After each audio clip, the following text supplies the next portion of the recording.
जय जय रघुवीर समर्थ।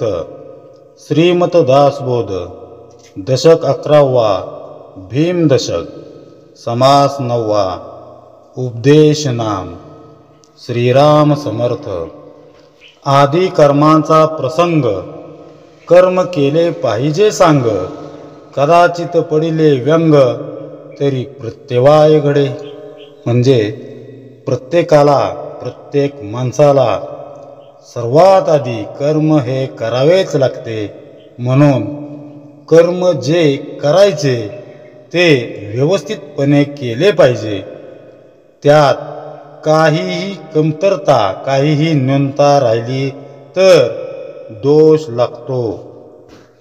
पहा, या भीमदशकातून समर्थ आपल्याला त्यांना अभिप्रेत असलेल्या महंतांचे अंतरंग, त्याचं कर्तृत्व, राम करता या भावनेशी त्यांची असणारी एकनिष्ठता, हे सर्व पैलू हळुवारपणे उलगडून दाखवत आहेत। अंतरात्माच ब्रह्मांडाचा करता धर्ता आहे। सर्व जीवांची चेतनाशक्ती तोच आहे, तोच सर्व कर्मांचा प्रेरणास्त्रोत आहे। याचं चिंतन आपण पाठीमागच्या समासामध्ये पाहिलेलं आहे। विश्व म्हणजे कर्मभूमीच आहे। अनंत कर्मांचा प्रवाह इथं धोधो वाहत असतो। जर अंतरात्माच विश्वाचा चालक आहे, प्रेरक आहे, त्याच्या सत्तेशिवाय झाडाचं पानही हलू शकत नाही। कर्म करण्यासाठी लागणारी शक्ती आणि बुद्धीचा दाता तोच आहे, तर मग कर्म करण्याचा अट्टहास का बरं असावा? ईश्वर करता ही संकल्पना नीट समजून न घेतल्यामुळं प्रपंचाबरोबरच परमार्थाचंही नुकसान होतं। काम धंदा सोडून घरच्यांकडे दुर्लक्ष करून कुणाच्या तरी कानी लागणं, कुणाच्या तरी भजनी लागल्यामुळं परमार्थ साधत नसतो। कर्मांचा प्रपंचांचा त्याग करा असं कुठल्याही संतांनी सांगितलेलं नाहीये। उलट प्रपंचात राहून परमार्थ साधता येतो यावर सर्व संतांचा जास्त भर होता। त्यासाठी कर्म कशी करावीत यावर त्यांनी उपदेश करून ठेवलेला आहे। संत बोधानुसार कर्माचरण ठेवलं तर आपण धर्म, अर्थ, काम, मोक्ष हे चारही पुरुषार्थ साध्य करू शकतो। हा समास देखील त्याच उपदेशामधील एक पुष्प होय। समर्थ या समासाच्या सुरुवातीलाच आपल्याला कर्माविषयी एक सुंदर उपदेश करतायत की आधी कर्मांचा प्रसंग कर्म केले पाहिजे सांग, कदाचित पडिले व्यंग तरी प्रत्यवाय घडे। म्हणजे पहा, लहानपणी खेळ, अभ्यास, तरुणपणी नोकरी किंवा व्यवसाय, प्रपंच तर वार्धक्यात स्वतःबरोबरच कुटुंबातील सर्वांना सांभाळून घेण्यासाठी असंख्य कर्म मनुष्य आयुष्यभर करत राहतो। अगदी कर्मांचा हव्यास जरी धरला नाही तरी त्याला किमान नित्य कर्म ही करावीच लागतात। कर्मांमध्ये असताना त्याला अनंत अडचणींना सामना करावा लागतो। अशा वेळी अनेक जण प्रारब्धाकडे बोट दाखवून मोकळं होतात, अहंकाराला परमार्थाच्या नावाखाली लपवू पाहतात। यामुळं कर्मरत असताना त्यात दोष निर्माण होऊ लागतात, ध्येय गाठताना अडचणी येतात। अशा वेळी कर्मांना जो प्रारब्धावर सोपवू पाहतो त्यानं अंतरात्म्याला नीट ओळखलंच नाही असं म्हणावं लागेल। कर्म करत असताना अडचणी का येतात, त्यात दोष का निर्माण होतात याचं आपण कधी आत्मपरीक्षण केलंय का? अंतर्मुख होऊन आपण नेमकं कुठं चुकतोय याचा विचार केल्यावर त्यावर मात करण्यासाठी उपाय देखील सुचू लागतात। आपल्यातील सुप्त अहंकाराला कुरवाळीत बसल्यामुळंच कर्मात सदोषता येते हे ध्यानात येऊ लागतं। त्याचबरोबरच सुयोग्य माहितीचा तसंच ध्येय साध्य करण्यासाठी लागणाऱ्या दुर्दम्य अशा इच्छाशक्तीचा अभाव, कष्टाची तयारी नसणे, उत्साह नसणे यासारखी कारणंही कर्मात दोष किंवा विघ्न निर्माण करू शकतात. समर्थ सांगतायत, अशा वेळी त्या कर्त्या करवित्याला दूषणं न देता आपल्या वाट्याला आलेलं कर्म उत्तम प्रकारे करण्याचा प्रयत्न करावा. विनाकारण परमात्म्याला दोष देत बसू नये. यासाठीच अंतरात्माच आपल्याला ऊर्जा, बुद्धी, चैतन्याच्या स्वरूपात प्रदान करत असतो. मग या शक्ती बुद्धीचा वापर करून त्याला न्याय नको का द्यायला? बघा, एखाद्या खेळाडूला देश किंवा आंतरराष्ट्रीय पातळीवर प्रतिनिधित्व करण्याची संधी मिळते. त्यामागं त्याचे कठोर परिश्रम असतातच. तेव्हा मिळालेल्या संधीचा पुरेपूर फायदा उठवून स्वतःचं तसंच राज्य किंवा देशाचं नाव उज्ज्वल करण्याचं काम त्याच्याच हातात असतं. त्याप्रमाणे आपल्यालाही मनुष्य देह मिळालाय, सदृढ शरीर यष्टी मिळालेली आहे, अंतरात्म्यानं विवेक बुद्धी दिलेली आहे. त्यामुळं या संधीचं सोनं करण्यासाठी उत्कृष्ट कर्म करणं आपल्याच हाती आहे. ते न करता आपण अंतरात्म्याला, प्रारब्धाला दूषणं देत राहिलो तर त्याहून मोठं दुर्दैव ते कोणतं? म्हणूनच समर्थ सांगतात, कर्म केले पाहिजे सांग. कर्म योग्य पद्धतीनं, योग्य दिशेनं केलं नाही तर त्यात बिघाड होण्याचा किंवा अडचणी येण्याचा संभव असतो. त्यात दोष निर्माण होण्याची शक्यता बळावते. कुणी असं म्हणेल की आमच्याकडं कष्ट करण्याची तयारी आहे, काय करायचंय याची समग्र माहिती आहे, उत्साह आणि जबरदस्त इच्छाशक्ती आहे. मग ते कर्म उत्कृष्ट होऊन त्याचं उत्कृष्ट फळ मिळण्यात कशाचीच अडचण येता कामा नये किंवा काही अडचण येऊ नये किंवा आली नाही पाहिजे. अर्थात उत्तम प्रयत्नाचं फळ देखील उत्तम असणारच, यात शंका नाही. पण कर्म आणि फल यांच्या समीकरणात एक अज्ञात क्ष असतो. त्याच्याकडेही दुर्लक्ष करून चालणार नाही. हा क्ष दिसत जरी नसला तरी त्याचे परिणाम जाणवतात. असा क्ष म्हणजे अंतरात्म्याची इच्छा. उत्कटतेनं, उत्साहानं, नेटानं कष्ट करत असताना ईश्वरीय इच्छेलाही प्राधान्य द्यायला हवं. आपण प्रत्यक्ष करत असलेलं काम, त्याच्या प्रती आपली भावना आणि भगवंताची इच्छा यातून कर्मफळ सिद्ध होतं. हा कर्मयोगाचा सिद्धांत आहे. हे सर्वांनी लक्षात घेतलं पाहिजे.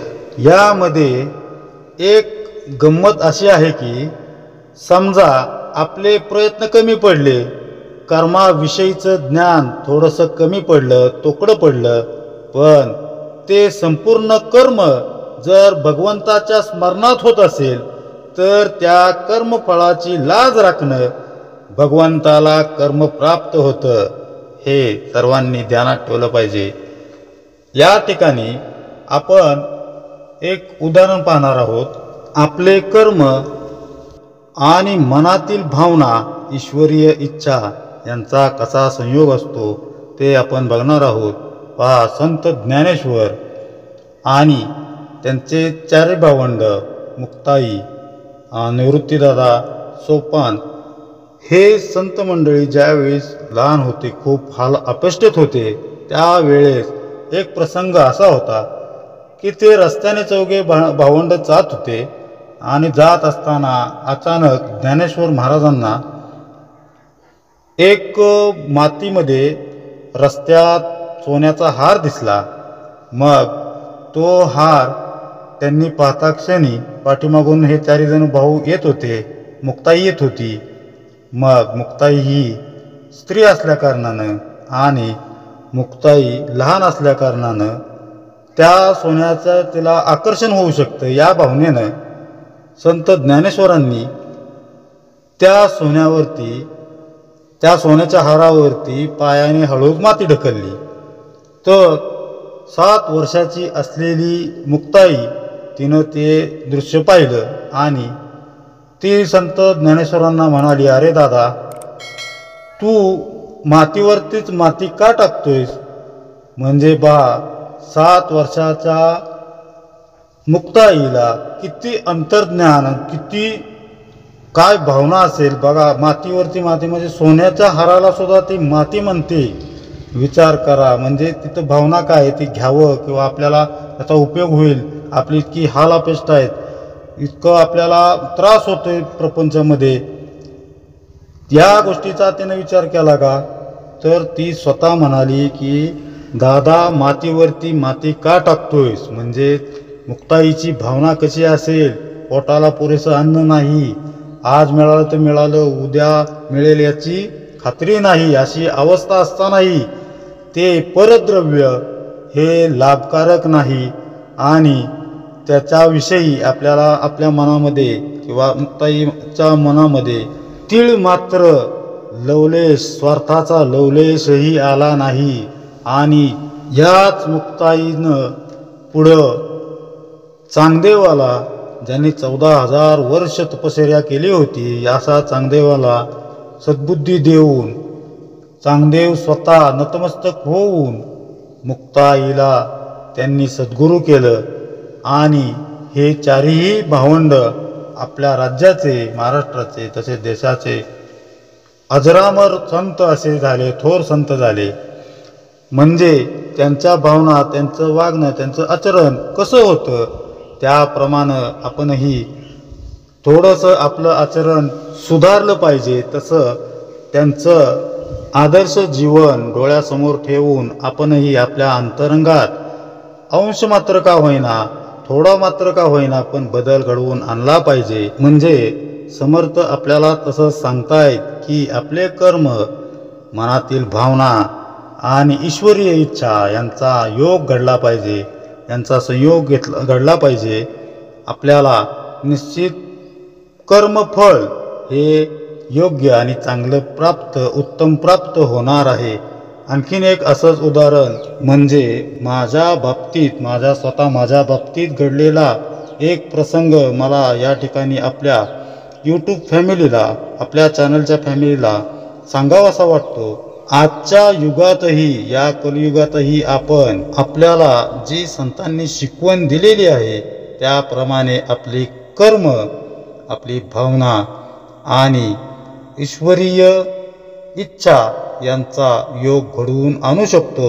म्हणजे मी या ठिकाणी आत्ताच संत ज्ञानेश्वर आणि मुक्ताई या 4 भावंडांचं उदाहरण दिलं आणि लगेचच मी स्वतः माझ्या बाबतीत घडलेला प्रसंग सांगत आहे. एखाद्याच्या मनात तुलनात्मक भाव येऊ शकतो, पण मी स्वतःला या परमार्थामध्ये, या विश्वामध्ये परमेश्वराच्या चरणाची धूळ होण्याचं भाग्य जरी आपल्याला लाभलं तरी ते मी स्वतःचं सद्भाग्य समजतो.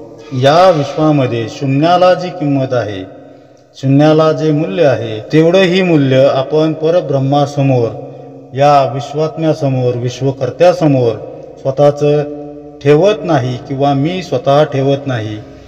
योगायोग म्हणून घडलेला हा प्रसंग आपल्या फॅमिलीला, आपल्या कुटुंबाला हा योगायोग सांगावासा वाटतोय की गेल्या महिन्यामध्ये, जानेवारी महिन्यामध्ये माझ्या अकाउंटवरती ऊस कारखान्याकडून अचानक माझ्या बिलामध्ये 3 लाख रुपये रक्कम ही जास्तीची आली. अचानक पाहिल्यावर मला थोडासा शॉक बसला, पण मी ती रक्कम पाहताच घरच्या लोकांना सांगितलं की असं असं झालेलं, कारखान्याकडून माझ्याकडे, माझ्या अकाउंटवरती ही जास्त झालेली 3 लाख रुपयाची रक्कम आलेली आहे. त्या ठिकाणी माझा मुलगा आणि माझे वडील बसलेले होते. घरामध्ये पत्नी होती. या सर्वांना मी हा घडलेला प्रकार सांगितला. त्या क्षणी सर्वांनी निर्णय घेतला की आपल्याला ही जास्तीची आलेली रक्कम आपल्याला नकोय, परत धन आपल्याला नकोय. मग मी लगेचच कारखान्याच्या MD साहेबांना फोन करून ही घटना सांगितली. तुमची रक्कम माझ्याकडे जास्त आलेली आहे, कृपया ती परत घ्या, मला ती नको आहे. मग त्यांची दुसऱ्याच दिवशी मी लगेच रक्कम परत केली. याविषयी माझ्या धाकट्या भावाला समजलं. तो बाहेर राहतो, त्याची फॅमिली बाहेर असते आणि त्याने सुद्धा ही गोष्ट खूप ॲप्रिशिएट केली आणि तो म्हणाला, तू घेतलेला निर्णय अतिशय योग्य आहे. बघ, यापुढं तुला काहीही कमी पडणार नाही. आणि ज्यावेळी मी ही रक्कम परत केली त्यावेळी जे अंतरंगात, जे आत्म्याला जे समाधान लाभलं ते मी वर्णन करू शकत नाही. कारखान्यानं देखील माझे आभार मानले. पण इथं ही गोष्ट सांगण्याचा हेतू एवढाच की या युगामध्ये सुद्धा आपण जी आपल्याला समर्थांनी शिकवण दिलेली आहे, जे रामकार्य समर्थांनी सुरू केलेलं आहे आणि जे भगवंताची परमार्थात आपल्याला शिकवण आहे, ती आपण थोड्याशा अल्पशा अनुषंगानं का होईना आपण जोपासू शकतो. आपण तसं आचरण करू शकतो. आपण परमार्थ सांगतो, परमार्थाचं बोलतो किंवा उपासना करतो, नामस्मरण करतो, पण तुमच्या आचरणामध्ये, आपल्या स्वतःच्या आचरणामध्ये त्यानुसार थोडासा का होईना बदल झाला पाहिजे. या ठिकाणी सांगण्याचा हेतू केवळ एवढाच की तुमचं कर्म, फल आणि दैवी इच्छा यांचा संयोग घडून आला आणि तुम्ही जे कर्म करत आहात त्यात भगवंताचं स्मरण तुम्ही करत असाल तर त्या कर्मफळाची लाज राखणं भगवंताला कर्म प्राप्त होतं. हे प्रत्येकानं ध्यानात ठेवलं पाहिजे. त्यामुळं कर्मयोगाचा जणू सिद्धांतच मांडताना पुढे समर्थ सांगतायत, म्हणून कर्म आरंभिले, काही एक सांग घडले, जेथे जेथे अंतर पडिले, तेथे हरिस्मरण करावे. पहा, म्हणून एखादे कर्म सुरू केले, त्याचा आरंभ केला असता ते काही प्रमाणात यथासांग घडले, पण काही ठिकाणी त्यात चूक झाली तर त्या ठिकाणी हरिस्मरण करावे. पहा, कामाला सुरुवात करण्यापूर्वी भगवंताचे स्मरण करावेच, पण कर्मात काही अडचण आल्यास हरिस्मरण जरूर करावे. अगदी छोटं काम जरी असलं तरी ते सुरू करण्यापूर्वी भगवंताचं स्मरण, हरिस्मरण हे आपण सर्वांनी केलं पाहिजे. झोपण्यापूर्वी आपलं अंतःकरण परमेश्वरासमोर उघडं करावं. दिवसभरातील घटना भगवंताला सांगाव्यात. विघ्न आले असतील तर ती सुद्धा त्यांना कथन करावीत. आपण केलेल्या कर्माची जर प्रशंसा झाली, काही चांगलं फळ मिळालं तर तेही सद्गुरू चरणी मनोमन अर्पण करावं. त्यामुळं समाधान मिळतं. कामात येणाऱ्या अडचणींवर सद्गुरूच योग्य वेळी योग्य मार्गदर्शन करतात. असे अनेकांचे अनुभव आहेत. सारांश एवढाच आहे, कर्मरत असताना हरिस्मरण ठेवणं. जर ते आपण स्मरण ठेवलं तर कर्म मार्गातील वाटाड्या तोच असतो. तुकाराम महाराजांच्या शब्दात सांगायचं झालं तर असं म्हणता येईल, जेथे जातो तेथे तू माझा सांगाती, चालविसी हाती धरून या. म्हणजे अंतरात्म्याला मूर्तीमध्ये पहा किंवा एखाद्या फोटोमध्ये, तस्विरीमध्ये पहा. आपण जर त्याला तळमळून हाक मारली तर तो आपल्या कर्मामध्ये हात देतोच देतो. ही शिकवण देणारा हा समास आहे, हे ध्यानात ठेवा. महंतांच्या जीवनातील कर्मयोग समजावून देताना समर्थांनी आपल्याला कर्म केले पाहिजे सांग असा उपदेश केलाय. कर्म सुंदरतेनं करण्यासाठी आवश्यक असणाऱ्या बाबींमध्ये अंतरात्म्याची इच्छा देखील प्रमुख मानायला हवी. हे मागच्या निरूपणातून आपण समजून घेतलेलं आहे. त्यात अजून एक सूत्र ठळकपणे समोर येतं, ते म्हणजे कर्मरत असताना अडीअडचणी आल्या, काही दुर्धर प्रसंग उद्भवले तर त्यावेळी भगवंताचं स्मरण अवश्य करावं. रामेश्वरापासून लंकेपर्यंत सेतू बांधायचं जेव्हा ठरवलं त्यावेळीस त्या कार्यामध्ये अनेक ठिकाणी अनेक अडचणी आल्या. त्यावेळी प्रभू रामचंद्रांनी सागराची 3 दिवसापर्यंत मंथरणी केली होती, पण काहीच प्रतिसाद न मिळाल्यामुळं प्रभू रामांनी जेव्हा सागरावर बाण उगारला तेव्हा रत्नाकरानं त्या कामी मार्गदर्शन करताना सांगितलं, हे प्रभो, आपल्याच वानर दलातील नल आणि नील हे सेतू बांधण्याच्या कामी उपयोगी पडतील. त्यांच्या हातून पाण्यात सोडलेले दगड पाण्यावर तरंगतात. त्यांना मिळालेल्या या वरदानाचा सेतू बांधणीमध्ये उपयोग होईल. फक्त एक करावं, प्रत्येक दगडावर श्रीराम लिहिलेलं असावं असा उपाय सुचवून सागर देवता अंतर्धान पावली. त्यानंतर भला मोठा दगडी सेतू तयार झाला. राम नामामुळं मोठाले खडकही सागराच्या पृष्ठभागावर लिलया तरंगू लागले. दगड कसे काय तरंगतात याची प्रभू रामालाही उत्सुकता होती, म्हणून त्यांनी स्वहस्ते एक दगड पाण्यात सोडला.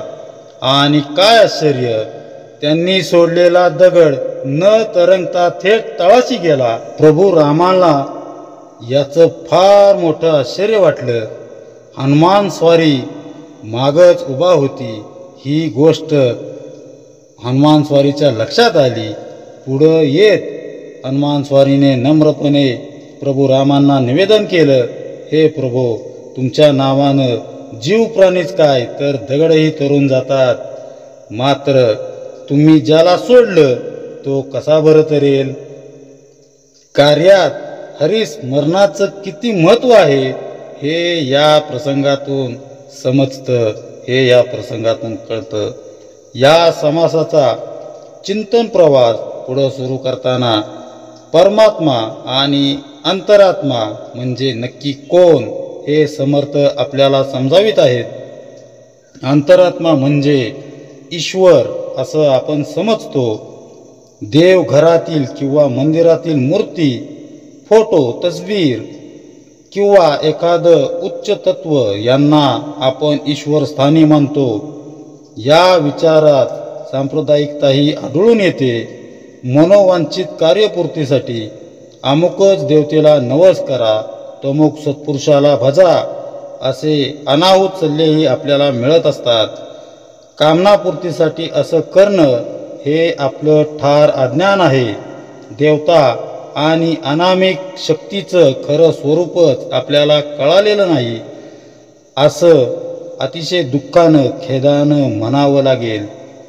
हिंदू ज्याला ईश्वर या नावानं संबोधतात, ख्रिश्चन ज्याला जिजस म्हणतात, मुस्लिम ज्याला अल्लाह तर शीख वाहेगुरु असं म्हणतात.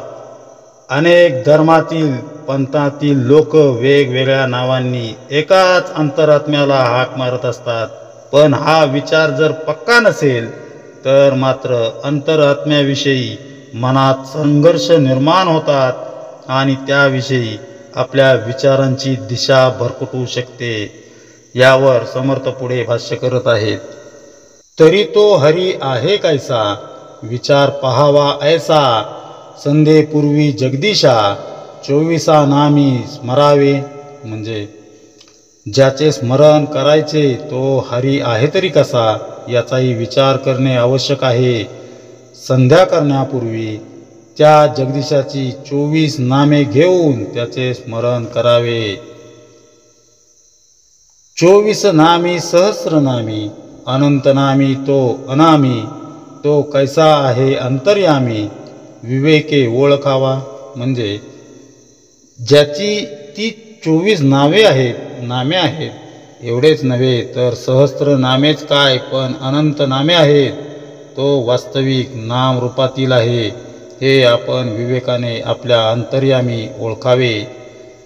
ब्राह्मण स्नान संध्या करून आला, पण तो देवचर्यनास बैसला, येता सांग तो पूजिला. प्रतिमा देव म्हणजे ब्राह्मण स्नान करून संध्या करून येतो आणि नंतर देवार्चनास बसतो, त्यावेळी देव म्हणून तो यथासांग प्रतिमेचे पूजन करतो. नाना देवांच्या नाना प्रतिमा लोक पूजिती धरून प्रेमा, ज्याच्या प्रतिमा तो परमात्मा कैसा आहे.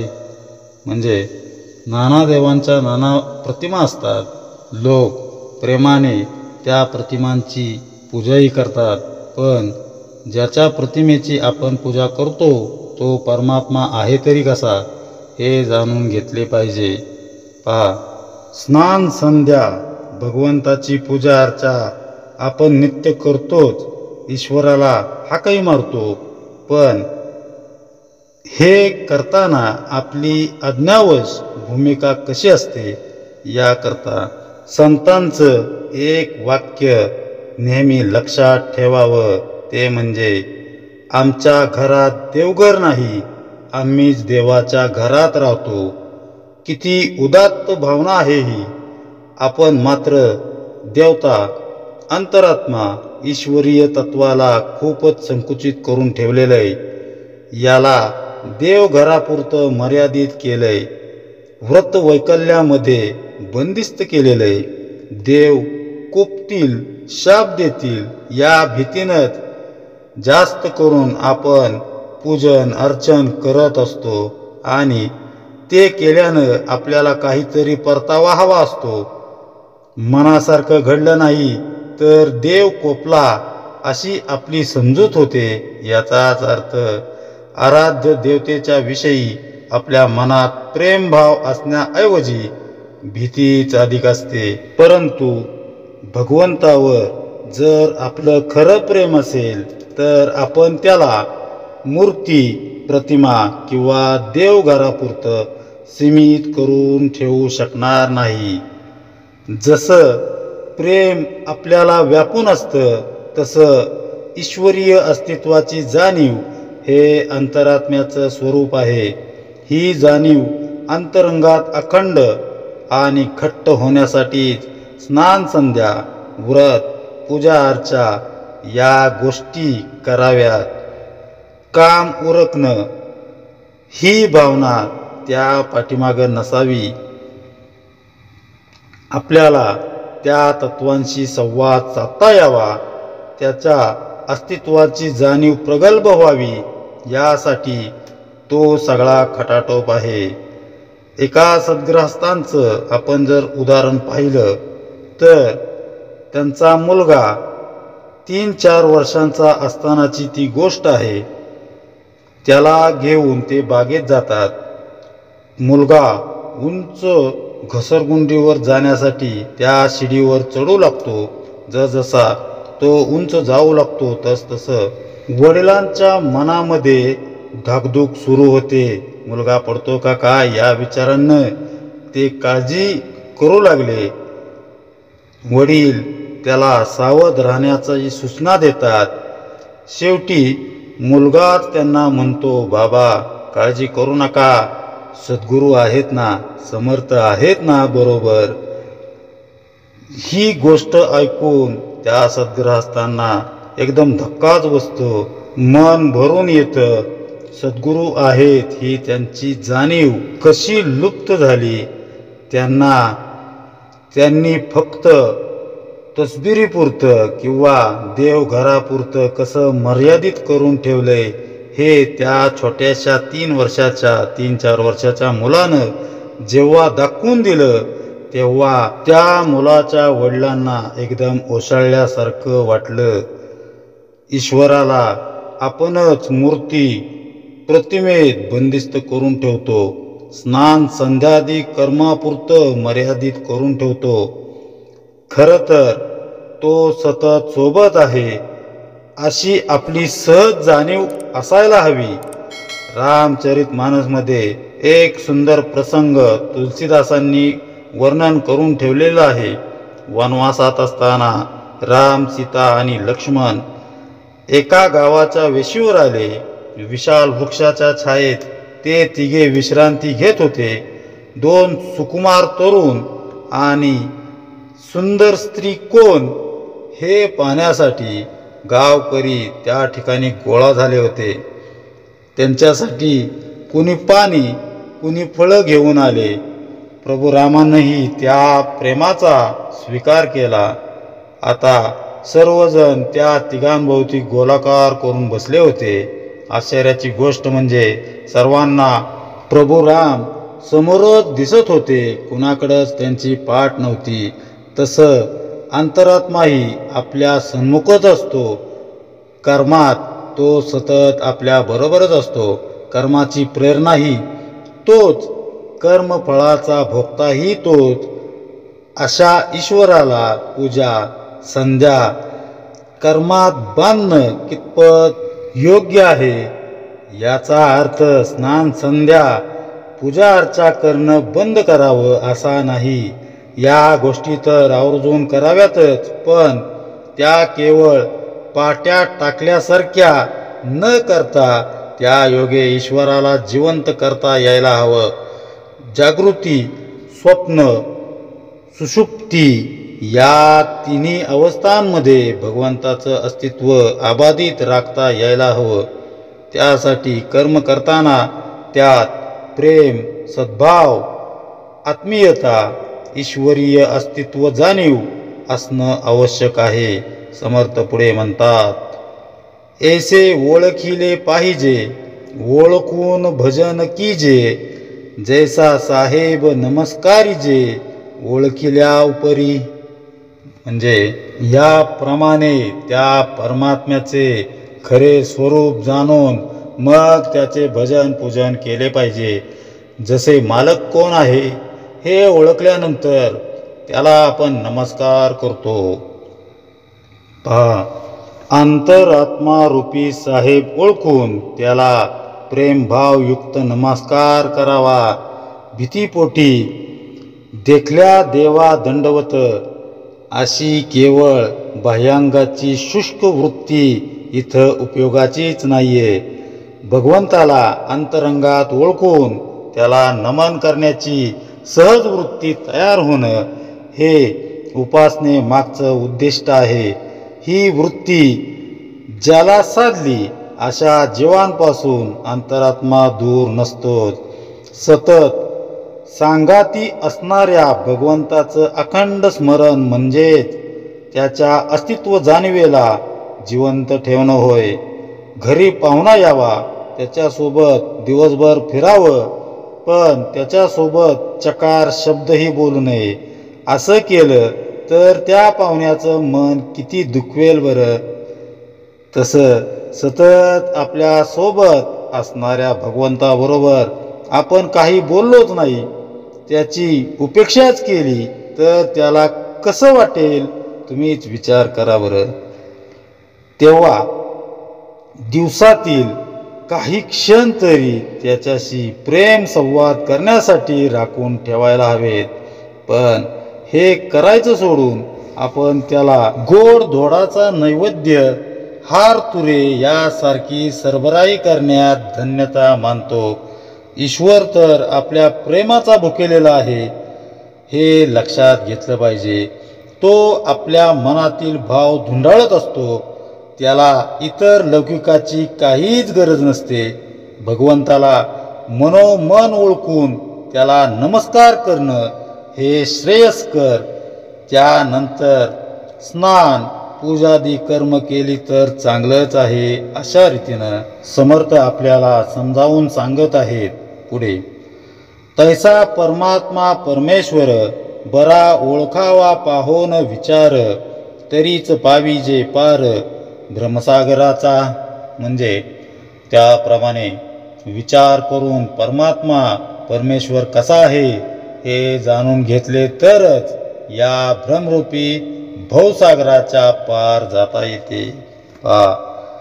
विवेक विचार करून भगवंताला ओळखावं, त्याची भक्ती करावी, त्याच्या अस्तित्वाची जाणीव अखंड ठेवावी, अनुसंधानाच्या योगे त्याच्याशी संवाद प्रस्थापित करावा, तरच हा भ्रमसागर पार करता येईल असा बोध समर्थ आपल्याला या ठिकाणी देत आहेत. कर्म आणि त्यामधील अंतरात्म्याची भूमिका यातील आपला पुढचा टप्पा समर्थ आपल्याला आता सांगत आहेत, विस्तारून सांगत आहेत. अंतरात्म्याला अर्थात ईश्वराला केवळ देवघरापुरतं मर्यादित न ठेवता त्याची अस्तित्व जाणीव अंतरंगात सदोदित जागृत ठेवणं म्हणजे साधन करणं होय, तीच उपासना होय. हे सर्व साधकांनी ध्यानात ठेवलं पाहिजे. भगवंताच्या अस्तित्वाची भावना आपण कितपत जागृत ठेवतोय यातच सारा परमार्थ सामावलेला आहे. ईश्वर सर्वत्र साक्षी भावानं आहे. तो साऱ्या कर्मांचा कर्ता आणि भोक्ता आहे. कर्मांची पूर्णाहुती स्वीकारणारा आणि कर्मफळ देणाराही तोच आहे. या भावनेनं जीवनाच्या जागृती, स्वप्न, सुषुप्ती या अवस्था ईश्वरमय करणं हेच खरं तर परमार्थाचं उद्दिष्ट आहे.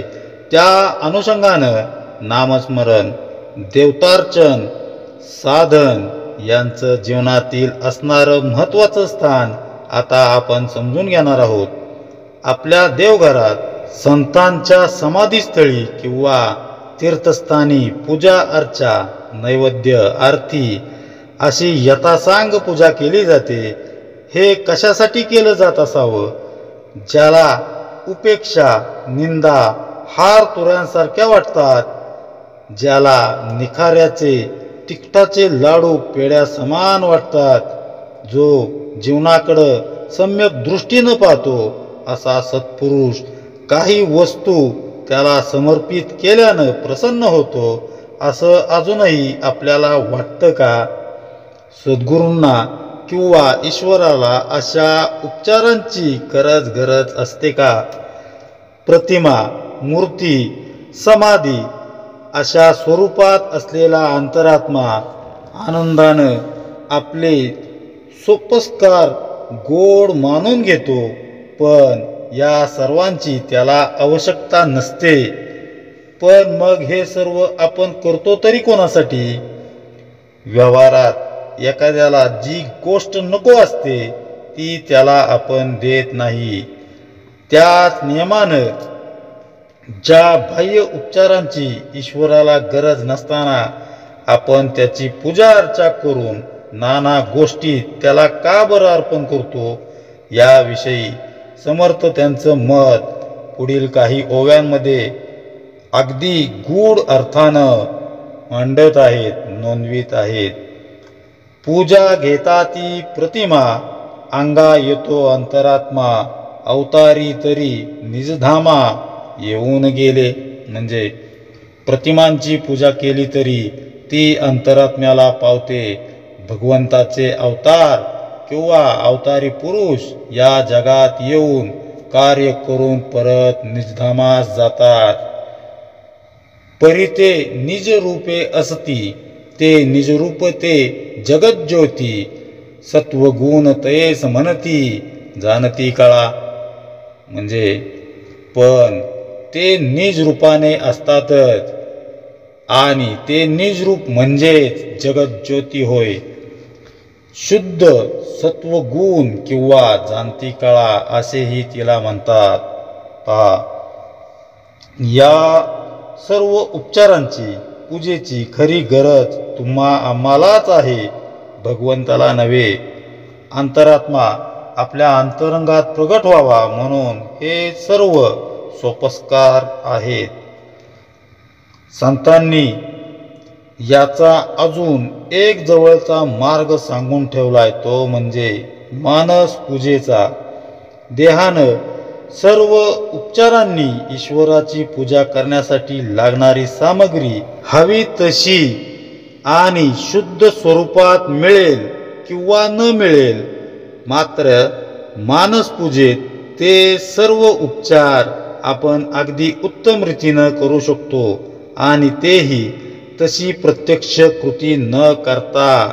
याचाच अर्थ भगवंत वस्तूंचा भोक्ता नसून भावाचा भुकेला आहे. प्रेम भावे केलेल्या सगुण पूजनातून ईश्वराभोवती नित्य वास करणं अपेक्षित आहे. त्यामुळं अंतरात्मा आपल्या हृदयात प्रगट होतो. तात्पर्य म्हणजे पूजा अर्चेचा खटाटोप देवतेसाठी नसून आपल्यातील अंतरात्म्यासाठीच आहे. मग तो दररोज का करायचा? सुगंधी टवटवीत फुलांचा हार घालून, अत्तर वगैरे लावून, सुंदर भोजनाचा नैवेद्य दाखवून भगवंताची आपण दररोज आरती करतो. आपलं चित्त प्रसन्न राहावं, मनाला समाधान लाभावं, हा त्यामागचा हेतू आहे. असं दररोज केल्यानं अंतरंगात अंतरात्म्याची जाणीव जागृत होते. अंतरात्मा केवळ तस्बीर मूर्तीतच नाही तर परमतत्व सर्वत्र भरून आहे. पूजा, उपासना, साधन मार्ग हे तर त्याला साथ घालण्याचं, आव्हान करण्याचं माध्यम आहे. नामस्मरण, भगवंताचं भजन याद्वारे सगुणोपासनेचा कळस गाठला की अंतरात्म्याचं अंतरंगात प्रगटीकरण होऊन जीवनात क्रांती घडायला सुरुवात होते. अंतरंग स्वानंदानं भरून जातं. भक्तीतून प्रगटलेला अंतरात्मा आपणास ज्ञान प्रदान करतो. या ज्ञानामुळं जीवनाकडे बघण्याचा आपला दृष्टिकोनच बदलून जातो. संत सांगतात तसं पळविली भ्रांती राहोनिया चित्ती. अंतरात्मा अंतर्यामी प्रगट झाला की जीवनातील भय, भ्रांत, भ्रम दूर पळून जातात. ईश्वराच्या अस्तित्व भावनेमुळं घडणाऱ्या देहभान ते देवभाव या प्रवासाचं अद्भुत असं वर्णन समर्थ या टप्प्यावर करत आहेत. सर्वप्रथम असं लक्षात येतं की ज्याला आपण ईश्वर मानत होतो ती भूमिका देवघरातील देवांच्या मूर्ती किंवा तसबिरी हे त्या अंतरात्म्यापर्यंत पोहोचण्याचं साधन होतं. खरा ईश्वर अंतरात्मा तर आपल्याच हृदयात आहे. आपण करत असलेल्या भक्तिभावयुक्त उपासनेमुळं तो हृदयात प्रगट होतो. देहामधील अंतरात्मा म्हणजेच ईश तत्व अशी त्याच्या खऱ्या स्वरूपाची चुणूक आपल्या अनुभूतीस येते. आपण खिन्न असू तर तस्वीरीतील सद्गुरूंचा चेहरा उतरलेला असल्याचं, तसंच आनंदी असू तेव्हा सद्गुरूही खुशीत असल्याचं आपल्याला जाणवतं. जशी आपली भावना तसेच भाव आपल्या आराध्य देवतेच्या मूर्तीमध्ये, तस्बिरीमध्ये, फोटोमध्ये उमटतात. म्हणजेच आराध्य देवतेची मूर्ती किंवा तस्बीर म्हणजे हृदयस्थ अंतरात्म्याचं प्रतिबिंबच होय. असा हा ईश्वरीय नित्य आपल्याबरोबर आपल्यासोबतच आहे. तसं स्मरण ठेवणं म्हणजे त्याचं नाम घेणं. नाम अत्यंत उपाधिरहित आहे. जेव्हा अंतरात्मा निरंतर आपल्याबरोबरच आहे तेव्हा त्याला जोडण्यासाठी दुसऱ्या कुठल्या उपाधीची गरज ती काय असते? त्याला प्रेमानं तळमळीनं हाक मारली की झालं काम. ज्ञान दशकाचा अभ्यास करताना अंतर्यामी वसणाऱ्या याच अंतरात्म्याला आपण मूळ पुरुष म्हणून संबोधलं होतं. भक्ती मार्गानं प्रवास करत करत आपण या ज्ञानाच्या टप्प्यापर्यंत येतो. पण हे ज्ञान इथंच थांबत नाही. सद्गुरू म्हणत असत, डोळे उघडे ठेवून जग नाहीसं होईल तर ते केवळ नामानं. हृदयात प्रगटलेला अंतरात्मा आपली दृष्टीच बदलून टाकतो. ती कशी ते बघा. एकनाथ महाराजांचे गुरु श्री जनार्दन स्वामी यांच्या एका अभंगात म्हणतात, सर्व चराचरी दृष्टी ऐसी करी, दावी रूप हरी अखंडित. म्हणजे चराचरात लपलेल्या हरिरूपाचं अखंड दर्शन घडत राहील अशी दृष्टी अंतरात्माच आपल्याला प्रदान करतो. डोळे मिटले की हृदयस्थ वसणाऱ्या अंतरात्म्याचं दर्शन, तर डोळे उघडले की विश्वात भरून असलेल्या विश्वात्म्याचं दर्शन. अंतर्यामीचा अंतरात्मा ते ईश तत्वच सर्वत्र भरून गेल्याचं आपल्या दृष्टीस पडतं. ही अनुभूती व्यक्त करताना समर्थ पुढे सांगतात, तये कळेचे पोटी देव असती कोट्यानुकोटी. या अनुभवाच्या गोष्टी प्रत्यय पहाव्या. म्हणजे त्या जाणती कळेच्या म्हणजेच जगज्योतीच्या पोटीत कोट्यानुकोटी देव असतात. या गोष्टींचा जाणत्या लोकांनी अनुभव घेऊन पावावा.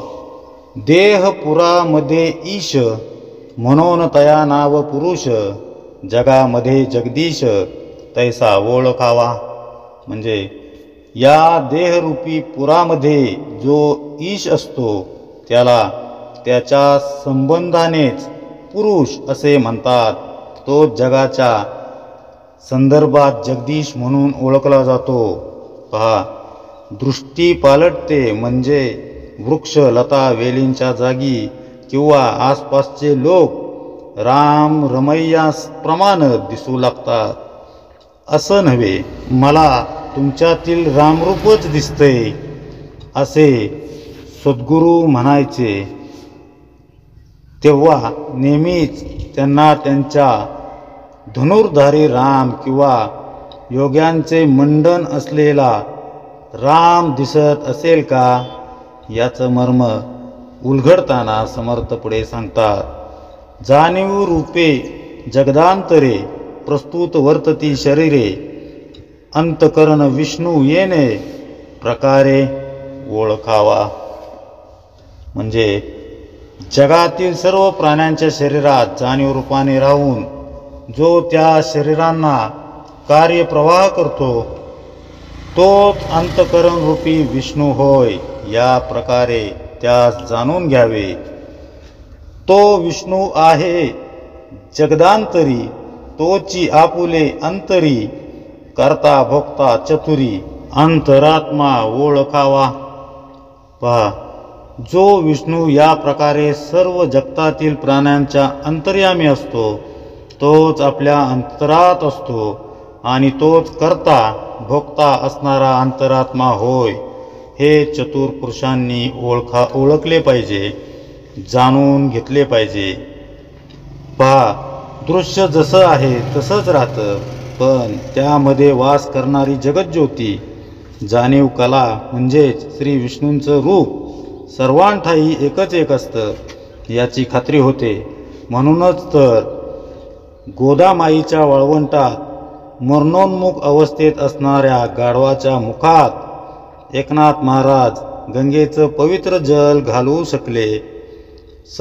सर्वांतर्यामी असणाऱ्या भगवंताला त्यांनी ओळखलेलं होतं. आपण मात्र भगवंताच्या मूर्तीला त्याच्या बाह्य किमतीवरून टोलू पाहतो. गणेश उत्सवात ते सर्रास पाहायला मिळतंच.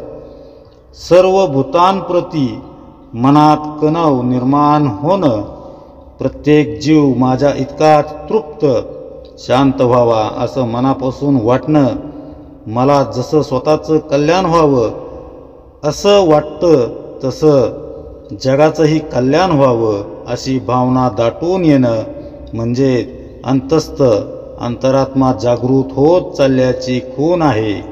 असा विश्वहितेशीच दुष्टांचा नाश न करता दुष्टबुद्धीचा नाश होवो, दुरितांचे तिमिर जावो अशी प्रार्थना करत जगाच्या कल्याणासाठी पसायदान मागतो. कल्याण करी रामराया अशी करुणा भागतो. देह ठेवण्याची काही क्षण आधी माझ्या माणसांना सांभाळ अशी विनवणी करतो. संतांनी सृष्टीमध्ये असं एकच एक अंतःकरण भरून असलेलं पाहिलं. जीवाच्या अंगानं बोलायचं झाल्यास अंतरंगातील अंतरात्म्याला जाणणं म्हणजेच आत्मज्ञान, सुगुणोपासना, संत संगत, सद्गुरूंनी दिलेलं साधन याद्वारे ते संपादन करता येतं. अशा या विस्मयकारक प्रवासाचा शेवटचा टप्पा आपण अभ्यास करणार आहोत.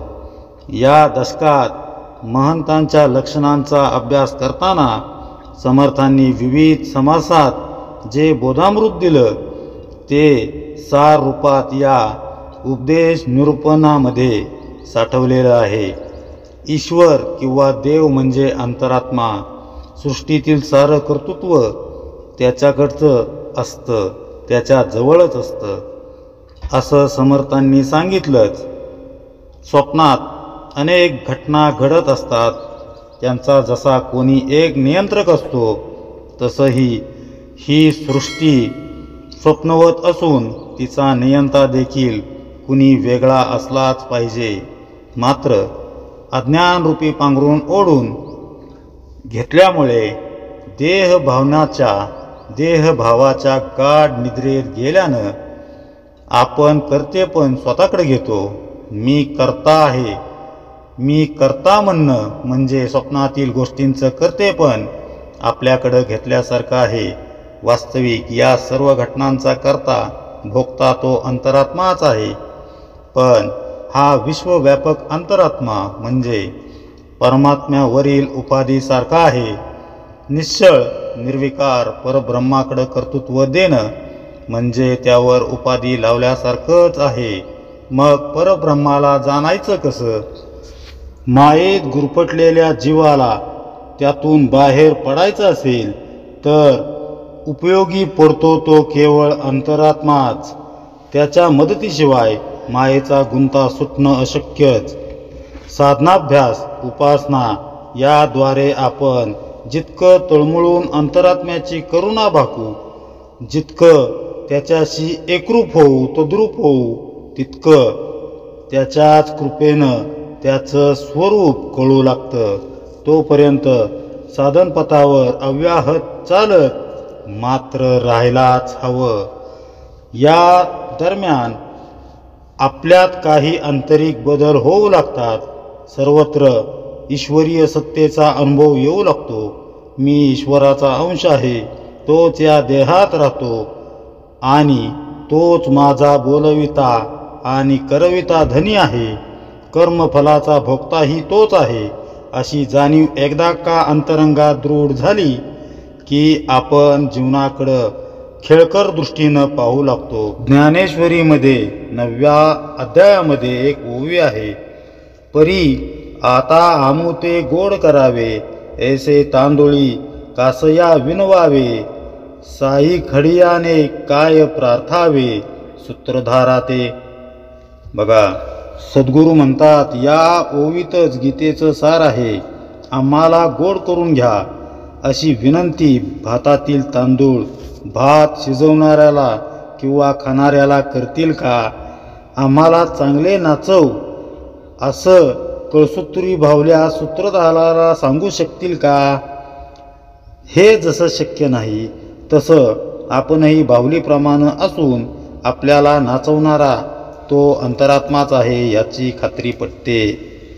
अंतरात्म्याच्या सत्तेला मग कुणी प्रारब्ध म्हणेल, भोग म्हणेल, पण त्यापेक्षा भगवंताची इच्छा म्हणून जर ते स्वीकारलं तर जीवनाकडं बघण्याचा आपला दृष्टिकोन खूप सकारात्मक होतो. तो माझा सांगाती आहे, त्यामुळं तो जसं ठरवेल, जसं ठेवेल त्यात आनंदच आहे. ही परिपक्वता त्या दृष्टिकोनाचाच परिपाक आहे. दृष्टीतील पालट विश्वातील अंतरात्म्याचं कर्तृत्व ठळकपणे समोर आणतं. हे विश्व म्हणजे एकाच जाणीवेनं, एकाच नेटवर्कनं विणलं गेल्याची खात्री पटू लागते. सारेजण एकमेकांशी एकाच जाणीवेनं जोडलेले गेले आहेत. सगळ्यांचा परस्परांशी असलेला संबंध लक्षात घेता सर्वांचं अंतःकरण एकच आहे हा अनुभव दृढ होत जातो. अंतरात्म्याला जाणल्यामुळं आपली आंतरिक अवस्था उन्नत होऊ लागते आणि जीवनात मोठ्या क्रांतीची सुरुवात होते. त्याच्यातील अडथळा एकच, आपली देहभावना. हेच समर्थ पुढे सांगत आहेत. एके देखे हुंगे चाखे, जाणोन विचारे ओळखे, कित्येक आपुले पारिखे, जाणता हे तोच म्हणजे तोच इंद्रियांच्या द्वारे ऐकतो, पाहतो, हुंगतो, चाखतो, सर्व जाणून विचारांचे पदार्थ ओळखतो, विचाराने पदार्थ ओळखतो. तसेच विचाराने आपला कोण परका कोण हेही जाणतो.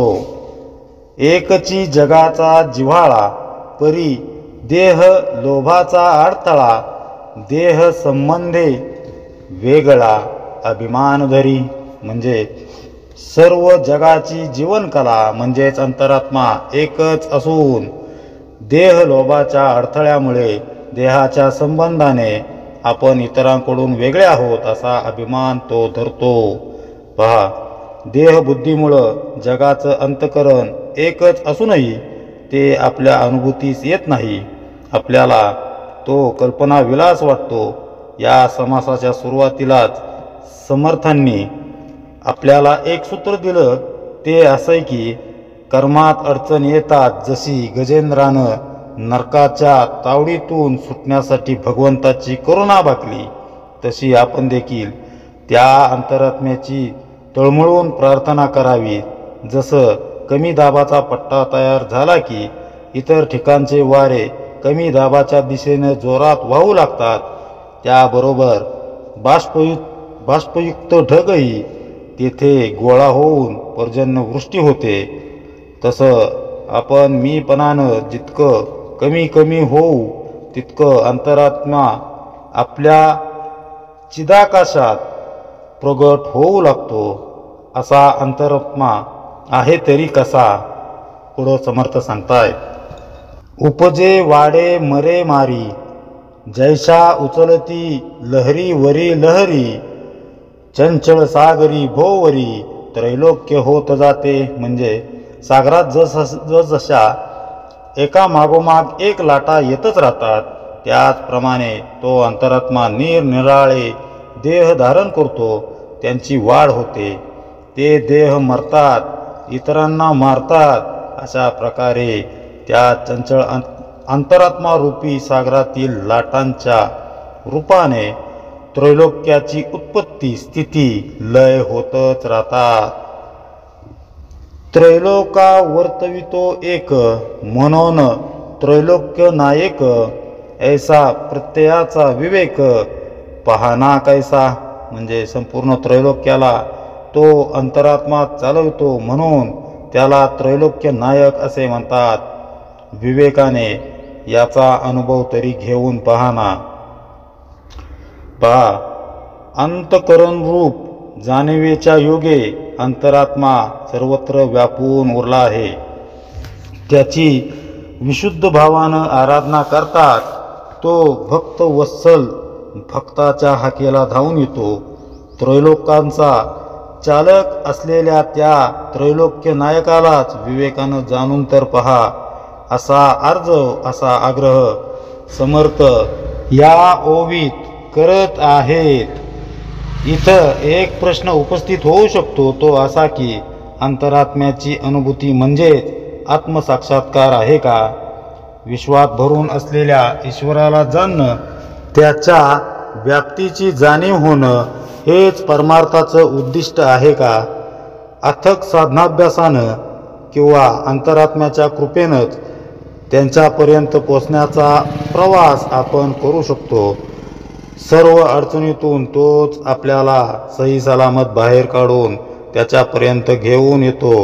एवढं करूनही अंतरात्मा किंवा ईश्वर ही संकल्पना मायेच्या अखत्यारीतच येते. निश्चळ निर्विकार परब्रह्माला ईश्वर असं नामाभिधान कुणी दिलं? असं संबोधन किंवा शब्दनिर्मिती मायेमुळंच तर घडून येते.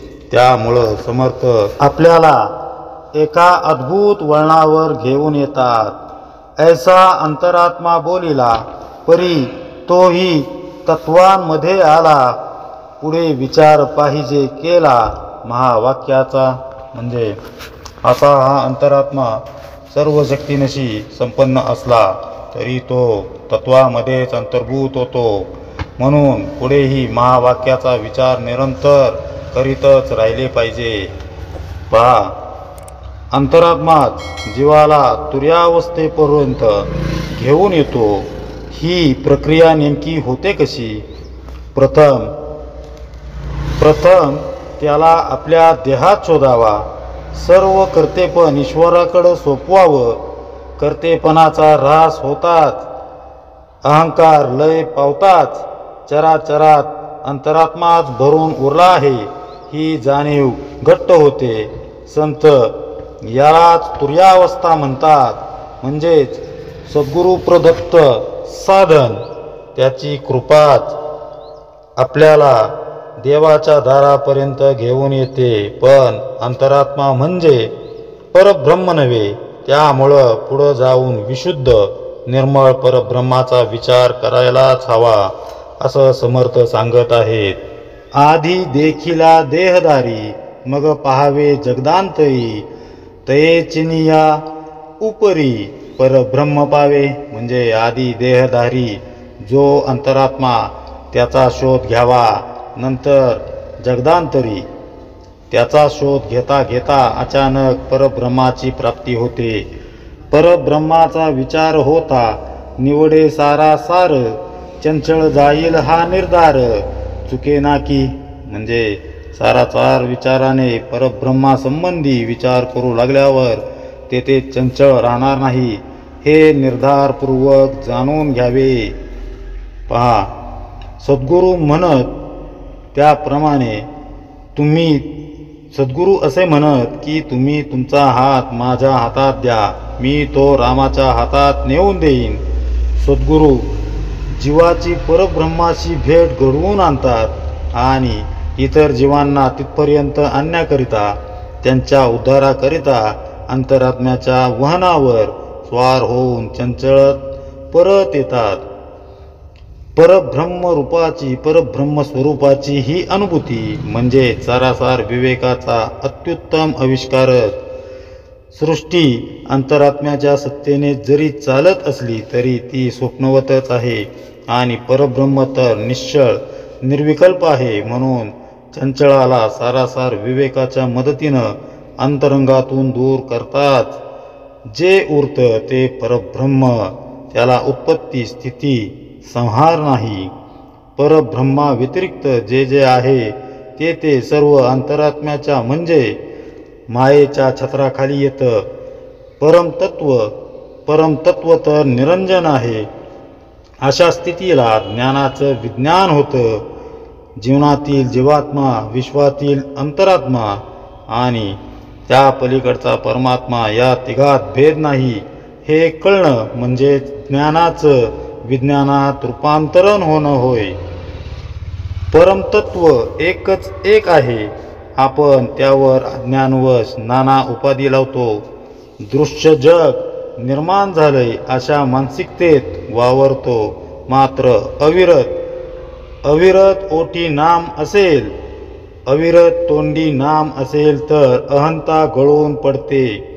स्वतःचं आणि विश्वाचं कर्तेपण अंतरात्म्याकडंच आहे याची खात्री पटते.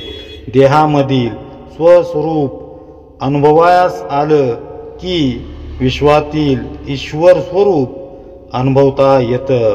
पुढं तेही मागं टाकत परब्रह्म अनुभवता येतं.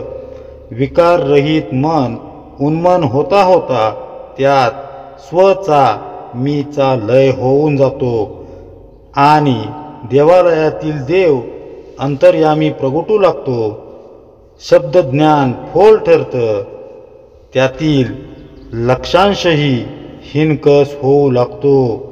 इतकंच काय, या सर्व गोष्टींना जाणणारी वृत्तीच निवृत्त होते आणि मग जे उरतं ते शांत, निर्गुण, निराकार, निर्विकल्प, निश्चळ असं परब्रह्म. हे सर्वांनी लक्षात ठेवावं.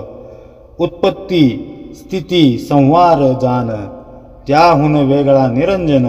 येथे ज्ञानाचे विज्ञान होत आहे. जे चंचल आहे त्यालाच उत्पत्ती, स्थिती, संहार हे विकार असतात. त्याहून निरंजन परमात्मा हा वेगळा असतो. हे जाणणे यालाच विज्ञान म्हणतात.